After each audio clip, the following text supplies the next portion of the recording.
สบายดีพ่อแม่พี่น้องกันเบิดสุขคนนะพี่น้องเนาะบ่ว่าจะอยู่ทั้งในประเทศหรือต่างประเทศพี่น้องเอ้ยก็สบายดีกันเบิดสุขคนนะพี่น้องเนาะตอนนี้พี่น้องเอ้ยบาลีอยู่บ้านของไอ้สร้างพี่น้องเอ้ยเนาะพอดีบาลีนัดไอ้สร้างเพิ่นมาเบิ่งที่ให้น้องดาวว่าซั่นคือที่บาลีได้เว้าไปในคลิปก่อนนั่นแหละพี่น้องเอ้ยไอ้สร้างเพิ่นว่ามีที่แบ่งขายให้น้องดาวอยู่ว่าซั่นพี่น้องเอ้ยเนาะพอดีมาอยู่เฮือนอ้ายเพิ่นนี่แหละแล้วก็สิถ่ายคลิป เพื่อนของไอ้สร้างให้พี่น้องเบิ่งไปน้ำกันเลยพี่น้องเนาะพี่น้องหลายคนอาจจะได้เห็นไปบ้างแล้วในคลิปของบางยาวพี่น้องเนาะหรือว่าบางคนอาจจะยังบ่เคยเห็นพี่น้องเฮาเห็นไอ้สร้างกับน้องๆเพิ่นอยู่แต่บ้านหนองทงพู้นแหละแต่มื้อนี้บ่าวลีจะพามาเบิ่งเฮือนเบิ่งซานเราเลยว่าหน้าตาเป็นแบบใดพี่น้องเนาะเฮือนซานลานแป้นเราพี่น้องตอนนี้ก็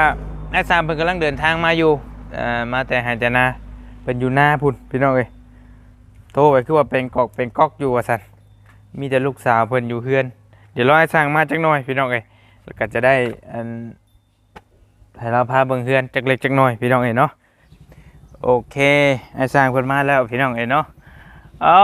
ตากแดดตากน้ำมาคักแท้อันนี้เนาะโอ้สบายดีเด้อเบิดทั้งสองคนพี่น้องโดย สวัสดีทั้งแม่น้ำเนาะโดยเจ้าโอ้ยผู้ใดสานี่ฮะหลานบ่นึกว่าบ่มีพายุเฮือนสบายดีดูล่ะเจ้าโอ้สบายดีเธอเอารถน้องดาวมาบ่ขี่มาแต่พุ่นเลยบ่โดยยืมเพิ่นมา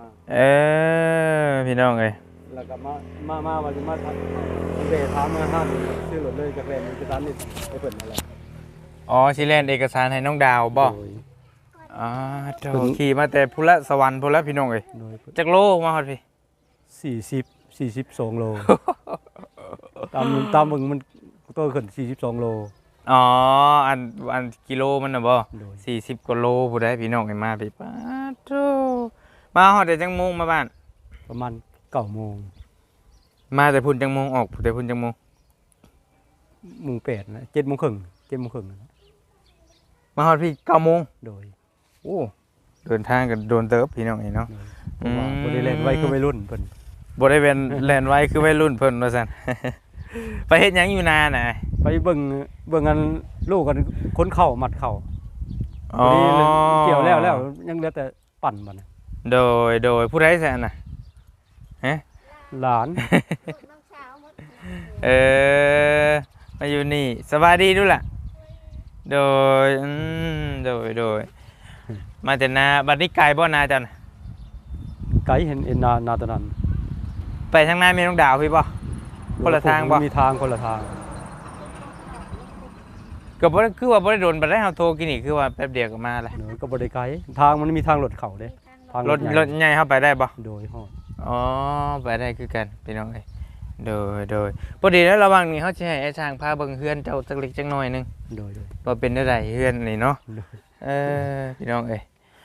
เริ่มแต่ใส่ก่อนดีเริ่มมาแต่พี่เนาะพี่น้องเอ้ยเผื่อพี่น้องอยากเห็นบ้านไอ้สร้างว่าซั่นไปเฮ็ดให้แต่คนอื่นว่าเฮือนตัวเองจักเป็นจังไดเนาะพี่น้องมาเบิ่งน้ำกันพี่น้องเอ้ยเบิ่งบานประตูบานประตูเพิ่นอันนี้เนาะว่าอัดเปิดให้เฮาเบิ่งเนาะมันเป็นได้เฮือนอันนี้นี่เป็นเลื่อมเดียวกันเลยบ่แบบเดียวกันเลยอันนี้บ่เดียวกันเลยเดี๋ยวให้เราเปิดให้เบิ่งพี่น้องเอ้ยเฮือนครัวไอ้สร้างอัดไปสิเป็นเฮือนครัวเพิ่นข้างนี่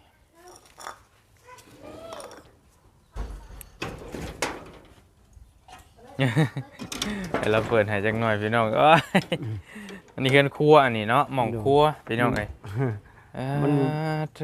บ่ทันเป็นว่าสิก่อออกไปนี่บ่ดังเพิดดังไผฮะแต่เฮ็ดมันบ่ทันแล้วล่ะเฮ็ดได้ซำนี้ว่าสิก่อดังไผออกทางหน้าคือเป็นชั้นเดียวเลยพี่น้องไอ้บ้านเราเนาะเป็นชั้นเดียวติดกับแต่ว่าดีเท่าติดถนนใหญ่ดินอันนี้ก็เป็นของอ้ายเบิดเลยบ่โดยโดยโอ้เพลงแล้วนี่เนาะอันนี้ก็แม่นบ่ตัวนี้บ่แม่นดินเขาดินมีแค่ปลูกเพื่อนนี่บ่ดินจ้ะโดยแค่นี้แหละแค่นี้หลักโดยถ้าเพิ่นขายเพิ่นสิขายเท่าไหร่จังก็บ่ฮู้ตอนน่ะเพิ่นเว้าว่า100,000 1,700,000โอ้ แต่ว่ามันดีมันอันนี้พี่น้องมันติดถนนใหญ่เนาะมันติดทางยางเลยหั่นน่ะมันแพงอยู่แล้วแหละ แต่ ที่ ว่า แถว แต่ว่าเดี๋ยวนี้ยันบ่ได้แล้ว ยังบ่ได้แล้วบ่ได้เดี๋ยวไปพาไปเบิ่งทางในนี่จักหน่อยพี่น้องเอ้ย ยังหกเหงือไปเพื่อน บ่ บ่ เป็นหยัง เมีย ดอน ก เนาะ บุกเพื่อนในช่างเลยพี่น้องเอ้ยมื้อนี้เบิ่งน้ำกันภายนอกภายในบ้าอันนี้เนาะแม่นแผ่นยังแสอันนี่ จังสีว่าจุงมุ่งบทนางไพ่หั่นแหละ อืโดยที่อันตัวแรกที่อ้ายว่าอ้ายเป็นหนี้ที่เป็นอะไร อันนี้นี่ ข้าง อัน เพิ่น ตัว น่ะ นี้แหละสาม บล็อก อันนี้แหละ บล็อกอันนี้บ่ โดยดาวอันนี้มาเฮ็ดอันนี้แหละ เออ ดาวปูนดาวมาเฮ็ดอันนี้ตะกี้มันก็เป็น2ห้องน้อยๆนึง2ห้องน้อยๆแล้วฮะขยาย โดยไปใช้เพิ่นแล้วบ่ ยังฮะก็มา ยังอยู่เพราะว่าหากนมาฮ้อนมื้อเช้านี่พี่น้องเอ้ยโดยอันนี้บ่ที่ว่าเจ้าเป็นหนี้เพิ่นบล็อกตัวนี้เนาะ โดย ตัวอ๋อแล้วก็กั้นจักห้องอันนี้ ฮะก็กั้น2ห้องว่าสิกั้นอีกห้องนั้นก็ยังบ่ทันได้กั้นบล็อกก็มีแล้ว ห้องนั้นยังบ่ได้กั้นเนาะ ก็บ่ทันหาเงินบ่ พี่น้องเห็นเนาะเพื่อนช่างก็เฮ็ดเพื่อนคนอื่นนี่แล้วเบิดเลยพี่น้องเอ้ยเพื่อนช่างเองนี่ยังบ่แล้วว่าซั่นขออนุญาตมาเบิ่งทางนี้บัดนี้พี่น้องเอ้ยก็เป็นเพื่อนชั้นเดียวนี่คิดว่ายังสิติดเพดานอยู่บ่หรือว่าปล่อยแบบนี้เลย ว่าสิใส่เด้ ว่าสิใช้อยู่บ่ ต่ำก็อยากใส่เพราะว่าให้มันบ่อยากให้มันเห็น มันเกิดนั่นแน่เนาะปล่อยแบบนี้แล้วมันก็โล่งเลยพี่น้องเอ้ย อยากใส่ เอ้ย อยากใส่มันถ่วมไม้นี่แหละปลายให้เห็นแต่ไม้นี่ถ่วมไม้นี่ เคลื่อนนี่สั่งมาได้จักปีแล้วอันนี่ หลายแล้ว หลายปี โดยแต่หาฮักขยายบาง4 ปีนี่ คือแต่ก่อนนี่บ่ได้เป็นแบบนี้บ่ โดยแค่2ห้องนั่นแค่2ห้องน้อยๆนี่แหละ สองห้องนี้น้อยนี่แต่ก่อนบ่ โดย2ห้องน้อยนี่แหละ ตัวนี้ขยายใหม่ แล้วขยายออกมาไม่มีเงินก็ค่อยต่อเติมไปน้ำเรื่อยๆอันนี้เนาะ โดยเทพื้นกับบริเทเลย ตัวนี้กับบริเทเลยเป็นเทบางๆว่าสิเททับอีกมันได้เงินว่าสิเททับ แต่ว่ากระเบื้องปูพื้นแล้วก็ยังบ่มีเนาะยังบ่ได้ติดบ่ได้หยังเลยนะอันที่พี่น้องเอ้ยสาดปูสาดเอาอยู่แล้วอันนั้นกั้นห้องให้ไผตัวน่ะ ลูกสาว ลูกสาวบ่สองห้องมันน่ะเนาะ โดย พี่น้อง กี่ว่าสิกั้นห้องให้น้องหลาห้องนี้ครับบ่ทันได้มีเงินกั้น โดยหลายคนเห็นไอ้ช้างไปเฮ็ดเฮือนเฮ็ดชานให้คนอื่น หลายคนอาจจะมองว่าไอ้ช้างนี่ร่ำรวยพี่น้องเอ้ย โดย เฮือนชานอาจจะใหญ่โตเนาะ โดย หลายคนอาจจะคิดแบบนั้นพอมาเห็นตัวจริงแล้วนี่บ่แม่นเลยพี่น้องเอ้ย โดย เฮือนเรานี่ยังขาดหลายอย่างอีหลีพี่น้องเอ้ยมีตู้เย็นน้อยอันหนึงเนาะ โดย อันนี้นี่ก็อันนี้ดนแล้วบ่ที่ให้ปลูกพืชนี่ ดนละดนเติบแล้ว แต่ยังบ่ได้ติดตากะโล โดย พี่น้องแต่ว่าเทพืชนี่โดนเติบแล้วเนาะ ได้4 ปี 3-4 ปีบ่ โดย โดยจักคนอยู่เฮือนนี่อยู่ร่วมกันนี่ 7 คนรวมทั้งอ้ายผมบอกกับแม่เพิ่น ลูกห้า โดย7 คน แต่ก่อนนี่มีแค่ช่องห้องนี่บ่ โดย สองห้องนี่มานี่ โดย และอันนี้เพิ่งก่อออกไป โดย กั้นห้องหันพี่น้องเอ้ยเธออันนั้นอันเมย์เพิ่นซื้อได้ใดก็ขอโทษเด้อเมย์แม่พร โดย โดยอันอายุจักปีแล้วเจ้า 40 ปลายมุงเข้าเกี่ยวนี่47นี่แหละ47 40กว่าปี47บ่ โดย ปัดไอ้ช้างได้ซะ 49 อ๋อห่างกันสัก2 ปีเนาะโดยพี่น้องเอ้ยนี่แหละเนาะเพื่อนเราก็ได้ เฮ็ดไอ้ช้างแล้วคิดว่าสิเฮ็ดได้ต่อไปบัดนี้สิต้องต่อเติมหมองใด ได้เงินกับ10อันเทแต่มันเพียงกันเลยปูกะโลใส่เพดาน ถ้ามีเงินน่ะบ่ โดย สิใช้ เพดาน ตากะโลกับเพดานก่อน โดย มันจะมีนกมีหยังสารพัดเลยเนาะมันสิเข้ามานี่พี่น้องเอ้ยนกมันเข้ามาอยู่มาสนแมงไหม้แมงตอกก็หลาย โดย ยามฝนน้ำหยังก็เด้อแล้วอันไผนอนอยู่นี่จ้ะขอโทษเด้อบ ทนอนน้องของน้องหลาน่ะ อ๋อน้องตัวทองกับน้องหลานเพิ่นนอนกันบ่ โดย อ๋อ จู โดย จุไอ้ใหญ่สองนั่นคนนอนอยู่นอกไอ้ใหญ่ปู่เกี่ยว มี ข้าว ผู้ใหญ่ เกี่ยวน้ อีก ำมีแล้วปู่ให เพิ่น ญ่ มานอนอยู่นี่ โดย โอ้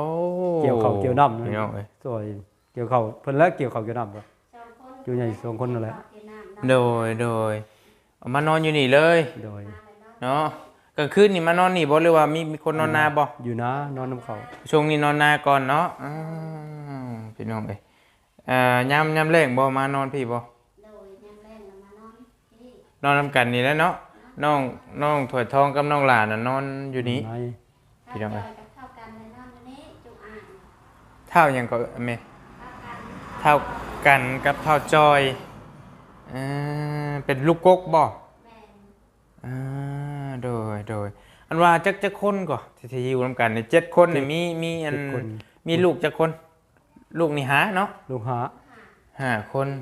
แล้วบ่รวมกับลูกหลานกินอีกบ่อันนั้นต่างหากบ่ รวมแล้วหลาน เพิ่นเอาเพิ่นมาเล่นซื่อๆคือว่ามีลูกหลานน้ำภูเพิ่นเข้าโรงเรียนน่ะเพิ่นอยู่ไสเพิ่นเข้าโรงเรียนบ่ ออกแล้ว อยู่ไสตอนนี้ ลูก อ๋อ หลานบ่เขาเรียนหลานบ่ดูได้ มีคนเข้าโรงเรียนอยู่บ่จ้ะ ออกมา อ๋ แล้ว อยันแม่นน้องดาวบ่ซั่นเฮาจำผิดซั่นน่ะ โดยน้องดาว ซั่นสิแม่นน้องดาวเฮาจำผิด น้องดาว อ๋อแต่ว่าน้ำเพื่อนอ้ายนี่บ่มีไผเข้าโรงเรียนแล้ว โด เนาะ ยจบอันออกมาแล้ว อ๋อ เรียนจบแต่ปหาฮอดม1ม2เลยพักกันยา ผู้ ว อันผู้หลานนี่คือไผก็ หลาน ผู้ลูกหลานเจ้าน่ะ น้องทีวีเด้ เพิ่นอยู่ไสตอนนี้ อยู่ในเรือนนี่แหละ อ๋อห้องเพิ่นมาเบิ่งด้วยเพื่อพี่น้องอยากเบิ่งผู้ลูกหลานเจ้าหั่นนะให้ฉันอยู่ไสเพิ่นอายกล้องบ่พี่น้อง อย่าอายกล้อง มาเบิ่งสักหน่อยเด้อเออบ่ได้เข้าโรงเรียนบ่ นางเอามานี่เพิ่นจะเบิ่งเพิ่นอยากจะดีจะเบิ่งไว้รู้ไว้ น้อยหนึง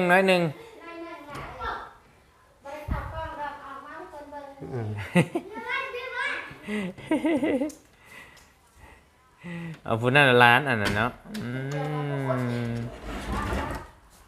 ผู้ใด เอามานี่เอามาสบายดีเพิ่น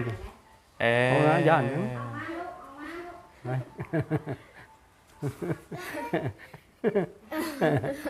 มานี่ล่ะมานี่ดูอาย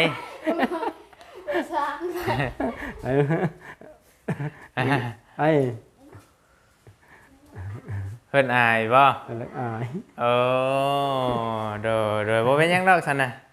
แล้วเพิ่นอยากเห็นหน้าเห็นตาลูกหลานเนาะแต่ว่าบ่ได้เข้าโรงเรียนล่ะบ่เพิ่นออกแล้วบ่ได้เข้าโรงเรียนแล้วเนาะโดย จักปีละผู้หลานน่ะ 13 13ปีโดย ใหญ่กว่าเถยทองเนาะ มันใหญ่กว่าเนาะเพิ่นเป็นคนตัวใหญ่เบิ่งนี่พี่น้องเอ้ย เพิ่นอายบ่เป็นหยังดอกซั่นน่ะพาอันออกมาเบิ่งข้างนอกในจักหน่อยก็ได้พี่น้องเอ้ยรอบๆข้างนอกนี่บ้านเรือนซานของไอ้สร้างเนาะมาเบิ่งข้างนี่บัดนี่พี่น้องเอ้ยเป็นจังได๋อันนี้ก็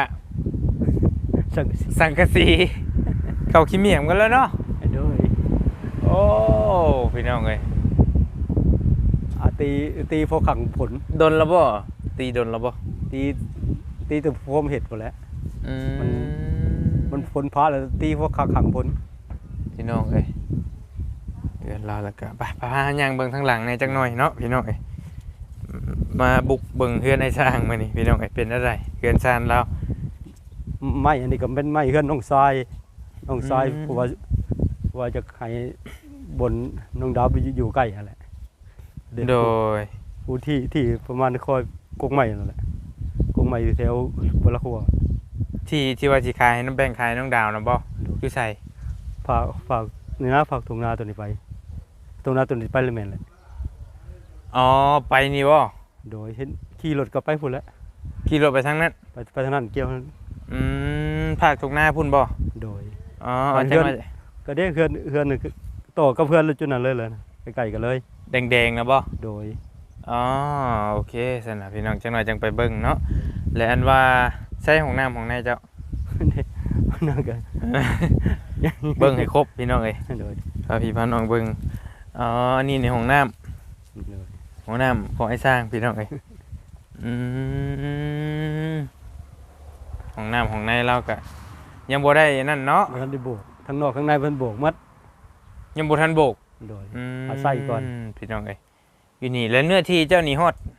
ใส่ฮอดนี่บ่ ฮอดหัวเลย ฮอดหัวนี่แล้วก็อ้อมมานี่ลักนี่บ่ลักนี่เลยเนาะ หลักในตำหัว ลักนี่ก็ไปนี่พี่น้องเอ้ยเจ้านี่แหละนี่ก็เป็นด้านหลังของเราเพื่อนเราพี่น้องเอ้ยสิประมาณนี้เพื่อนชั้นเดียวความกว้างความยาวมันเท่าไรนี่เพื่อนเจ้านี่ไอ้ 10เฮือนบ่ แม่น 8คูณ13 8คูณ13 ใหญ่อยู่ ก็ใหญ่เติบแต่ว่า มันน่ะ เป็น ต่ำ ชั้นเดียวเนาะมันต่ำพี่น้องเอ้ยเธอนี่ก็เป็นด้านหลังอันนั้นก็สนิมกินมาเลย โดย อันหลังคาเรานั่นก็ได้พี่น้ เก็ อบ งเอ้ สั ย งกะสีเก่าตะกี้ก็มุงตัวนั้นแหละอันนี้ดาวมาใส่อันนี้ก็ได้ อื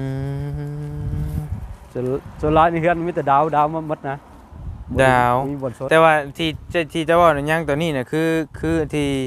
บล็อกนำบ่ โดย คืออันเฮาให้จ่ายตัวนั้นแล้วก็เบิดเลยบัดนี้เนาะ เบิดเลย โดยอันนี้ก็ส่วนผักสวนหญ้าเราพี่น้องเอ้ยส่วนหมักพริกหมักพายและอันนี้เนาะมีหยังแน่อันนี้ โดยบ่ได้มีมีกบหูต้นเดียว เนื้อที่แล้วก็บ่หลายห้องน้ำอยู่ด้านหลัง ต้น เพื่อนนี่อยู่ด้านหน้า ต้นไม้กินหมากบ่มีพอต้น มาเบิ่งข้างๆนี่ก็ประมาณนี้แหละพี่น้องเอ้ยลักอันนี้ก็แต่ก่อนนี่อ้ายเฮ็ดนามักจับบ่เลยได้เอาอ้อมใบบ่อันนี้ต้นหัวอันนี้ หัวเจ้าของที่ตัวนี้เพิ่นมาพัง โอ้ เพิ่นมาพัง ตัวของอ้ายนี่บ่มีบ่ โดยบ่มี บ่มีเลยพี่น้องเอ้ย มีแต่เพิ่นมาพัง นี่แหละพี่น้องเอ้ยบ้านของไอ้สร้างหรือว่าบ้านของพ่อของน้องถวยทองกับน้องละพี่น้องเอ้ยอันนี้เป็นด้านหลังเนาะบานประตูนี่ก็ตอนนั้นบ่ได้ใส่แค่นี้สองนี้ โดย สองช่องนี้ บ่ ตอนนั้นอ้ายตั้งใจปิดไว้บ่ ตะกี้คือว่ามันบ่มีเงินเลยปิดไว้ ตะกี้น่ะมันบ่มีเงินแหละคือ ปิดไว้เลย ปิดไว้เลย ตอนนี้น่ะเพิ่งก่อน้ำหลังเนาะ โดย ที่เจ้าว่า ที่เจาะใส่อยู่ นี่ที่จอใช้ไม้อยู่ โดยที่เจาะใส่อยู่ มันอึดอัดโพดแล้วเนาะมันเปิดบ่ได้ ที่เจาะใส่คูหองแหละ โดยอันนี้ก็เป็นอันว่าไดหรือว่ามิเตอร์มิอย่างมอเตอร์ปั่นไฟบ่อยู่ฝั่งไทยเพิ่นเอิ้น ปั่นไผ ยังใช้ได้อยู่บ่ ใช้ได้อยู่ เกิดแต่ก็เก่าแฮงแล้วแหละพี่น้องเอ้ย รถหลายปีแล้ว หลายปีแล้วผุ เก้า พัง ปี มาเลยผุหลังของหลังคามันก็ได้ 8ปี9ปีแหละ เนาะพี่น้องเอ้ยอ้าวก็สิประมาณนี้แหละบ้านของไอ้สร้างพี่น้องเอ้ยแล้วก็ที่ให้ที่หน้าเราก็จะห่างจากนี้ประมาณจักโล ประมาณโลนึงแหละ ประมาณกิโลนึงพี่น้องเอ้ยก็บ่เป็นหยังเนาะอยากเพื่อว่าพี่น้องอยากเห็นหน้าน้ำมือหน้ามือหลังมีโอกาสก็จะได้พาพี่น้องไปเบิ่ง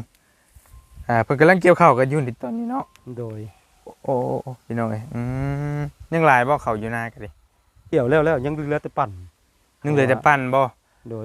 แต่ซั่นเห็นโซนาตัวเองก็แล้วตัวนั้นแหละเฮ็ดหน้าหมู่นํเฮ็ดหน้าหมู่ก็2บ่อนเขาจะบ่เฮ็ดแล้วไปเฮ็ด โดย หน้าตัวเองมันน้อยๆหน้า เอาเห็ดหน้าคนอื่นแหละเอาเข่าน้ำเข่าบ่ โดยเฮ็ดเอาเข้า เห็ดเอาเข่าซื่อโดยโอเคสบัดนี้พี่น้องให้สร้างเพิ่นพาไปเบิ่งที่น้องดาวเนาะว่ามันเป็นแนวใดพี่น้องเอ้ยก็บ่ได้ไกลเนาะพุ่น โดย เอารถเฮาออกเลยบ่ โดย เดี๋ยวเอารถใหญ่เฮาออกเลยพี่น้องเอ้ยรถใหญ่บาลีออกเลยเนาะไปเบิ่งที่เบิ่งทางน้องดาวนํกันพี่น้องเอ้ยมากัน3คนคือเก่าหั่นแหละพี่น้องเอ้ยเนาะมากับบ่อเชียงพี่น้องเอ้ยใส่แล้วลุงเฮิมไปใส่แล้ว สบายดีพี่น้องเลยแต่บ่สบายปีปานใดเนาะยังเป็นหวัดอยู่ ยังเป็นหวัดอยู่ เดี๋ยวว่าหลายบอลี่กับเสียงกันถ้าเสียงมันโบคือเก่าก็ต้องขอโทษขออภัยพี่น้องเอ้ยเนาะเป็นหวัดเป็นไอ ขี้มูกนี่เนี่ยครับจ้าแล้ว ใส่ลุงเฮิมเด้ พี่เพิ่มเพิ่นไปคุย อ๋อไปบ้านหลังนั้นเนาะมากัน3คนนี่แหละพี่น้องเอ้ยโดยนี่ก็เป็นบ้านของไอ้สร้างพี่น้องเอ้ยพี่น้องหลายคนอาจจะบ่เคยเห็นหรืออาจจะเห็นไปบ้างแล้วในคลิปของเบาเงาเนาะว่าเฮือนไอ้สร้างเพิ่นเป็นอะไรพี่น้องเฮือนเราก็อยู่นี่แหละติดถนนใหญ่เลยติดทางอย่างเลยพี่น้องก็เนื้อที่ก็บ่กว้างบ่หอมพออยู่ได้พี่น้องเอ้ยบ่ริมักแต่มันติดถนนใหญ่นี่แหละไปสะดวกมาสะดวกพี่น้องเอ้ยนี่ท ถ้าเฮ็ดมีเงินมีทองก็สร้างบ้านหลังงามขึ้นนี่โอ้คักพี่น้องเอ้ยเนาะหน้าบ้านเราอยู่นี่พี่น้องเอ้ยสำหรับคลิปนี้ก็บ่ได้ลาไปแล้วพี่น้องเอ้ยต้องขอบุญขอบคุณพ่อแม่พี่น้องกันเบิดสุขคนที่เข้ามาติดตามรับชมคลิปตั้งแต่ต้นจนจบพี่น้องเอ้ยเนาะมื้อนี้บ่ได้มีโอกาสพาพี่พี่น้องมาชมบ้านของไอ้สร้างหรือว่าบ้านของพ่อน้องตัวทองกับน้องหล่าแหละพี่น้องเอ้ยเนาะบ้านเราก็นี่แหละชั้นเดียวหลังหลังคาแล้วก็ผุพังไว้เลยพี่น้องเอ้ยด้านนี้ ของครัวเราอันนั้นนี่แหละอันบานประตูแล้วก็ได้สิไปเบิ่เลยพี่น้องเอ้ยนี่ก็เป็นเฮือนของไอ้สร้างนะพี่น้องเอ้ยเนาะเอาล่ะไปแล้วบัดนี้พี่น้องเอ้ยต่อไปกับบาลีจะให้ไอ้สร้างพาไปเบิ่งที่เพิ่นจะแบ่งขายให้น้องดาวพี่น้องเอ้ยไป